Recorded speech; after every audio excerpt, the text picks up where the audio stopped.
Assalomu alaykum. Grand Radioda 8-mart. Bizda keyingi tinglovchi. Assalomu alaykum. Eshitaman. Assalomu alaykum.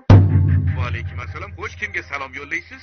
Men salom yo'llamoqchi emasman. Erim kecha uydan chiqib ketgan. 8-martga sovg'a so'rasam jahl qilib chiqib ketgan. O'shandan beri qaytgani yo'q. Iltimos, agar meni eshitayotgan bo'lsa uyga qaytsin. Menga sovg'asi ham kerak emas. O'zi bo'lsa bas. Sovg'asi kerak emas dedimi? Bechora xotinini.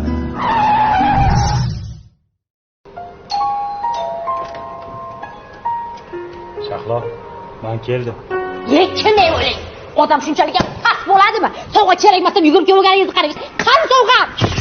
Sen berdingmi? 14-yanvarda berdingmi? Qancha zor yig'ladim, xo'ng-xo'ng yig'ladim, berdingmi? Bermayman. Qochman ketaman. Qayerga ketasiz? Keyingi yil 9-mart kuni kelaman. Qaytib radio eshitganim bo'lsin. Evet past.